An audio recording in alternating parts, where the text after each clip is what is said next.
ఇక్కడికి వచ్చిన మీడియా వాళ్ళకి అందరికీ కూడా నమస్కారం. ఫస్ట్ హ్యాపీ బర్త్డే అభిష్ గారు. అండ్ ఫస్ట్ నాకు చాలా ఈ మధ్య చాలా హ్యాపీగా అనిపించిన మూమెంట్ ఏంటంటే కుబేరా పెద్ద హిట్ అవ్వడం.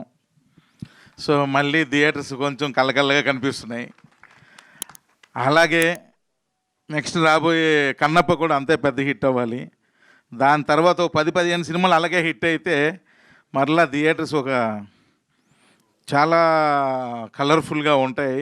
అది నాకు చూడడం చాలా ఇష్టం అనిపించింది. నిజంగా దేవుడిని నేను అదే కోరుకుంటున్నాను. దేవుడే ఇక్కడ నుంచి 10-15 తెలుగు హిట్ సినిమా, తెలుగనే కాదు ఆల్ లాంగ్వేజెస్ హిట్ సినిమాలు ఇచ్చేసే దేవుడా. మళ్ళీ చాలా డిసప్పాయింట్లో ఉంటున్న ఇండస్ట్రీ మరలా చిన్న ఉత్తేజం వస్తుంది అని మనస్ఫూర్తి కోరుకుంటున్నాను.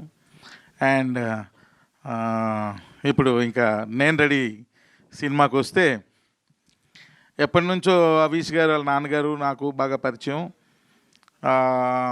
ఒక విధంగా వాళ్ళ ఫ్యామిలీ ఫ్రెండ్ లాంటివన్నీ, ఫ్యామిలీ మెంబర్ లాంటివన్నీ కూడా. సో ఎప్పటి నుంచి అడుగుతుంటే ఒక మంచి కథ సెలెక్ట్ అయ్యి మనకు నచ్చితే అప్పుడు చేద్దాం అభిష్ గారు అని అలాగా వెయిట్ చేయించాం. అనుకోకుండా మజాకా అయిపోగానే శ్రీనివాస్ గారు కథ చెప్పాడు. ఒక కథ చెప్తానంటే చెప్పారు. కథ వినగానే నాకు ఎందుకో ఇది అభిష్ గారు చేస్తే బాగుంటుంది అనిపించి వెంటనే అభిష్ గారు ఫోన్ చేసి ఒక కథ పంపిస్తున్నా వినండి అనగానే అభిష్ గారు అని మీరు అనుకుంటారు, అభిష్ గారి గురించి జనరల్గా ఒరిజినల్గా నిజాలు మాట్లాడేసుకుందాం. వీళ్ళేమి బోల్ డబ్బులు ఇచ్చేస్తారు డైరెక్టర్కి. రెండోది ఏంటంటే ఆయనకి కథ ఏదైనా ఇస్తే సినిమా చేయడం ఎక్కువ, ఇలాంటి ఒక న్యూస్లు తిరుగుతూ ఉంటాయి. కానీ వాస్తవాలు కాదు. ఆయన కథలు అంత ఈజీగా ఓకే చేయడు. మీకు అర్థం కావట్లేదు. అమ్మో అంత ఈజీగా ఓకే చేయడు కథలు. అది ఒకటి. రెండు, ఫస్ట్ పాయింట్ అసలు కాదు. సో ఈ కథ విని ఇంచుమించు శ్రీని గారు 2.5 hours నేరేషన్ ఇచ్చారు కంటిన్యూస్గా. నేను పక్కనే కూర్చున్నా, నేను కూడా విన్నా ఆయనతో పాటు. సో వినగానే సింగిల్ షాట్ ఓకే చెప్పారు ఆయన.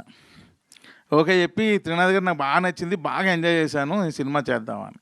నాకు కూడా ఎప్పటి నుంచో పెళ్లి సందడిలో ఇండస్ట్రీలో ఉన్న కమెడియన్స్ని అందరినీ అప్పుడు ఆ సినిమాలో వాడారు. అసలు కమెడియనే దొరకట్లేదు వేరే సినిమాలు యాక్ట్ చేయాలంటే అన్న భలే ఉండేది అది వినడానికి. కానీ కమెడియన్స్ అందరూ ఫ్యామిలీగా వచ్చి చేస్తున్నారని అనడం కానీ అది నాకు చాలా అప్పట్లో, అంటే అప్పుడు నేను డైరెక్టర్ని కూడా కాదు, ఏదో స్టూడెంట్, ఏదో చదువుకుంటున్నాను ఆ టైంలో. ఆ సౌండింగ్ మళ్ళీ ఈ సినిమాతో నేను వింటున్నాను మా సెట్లో.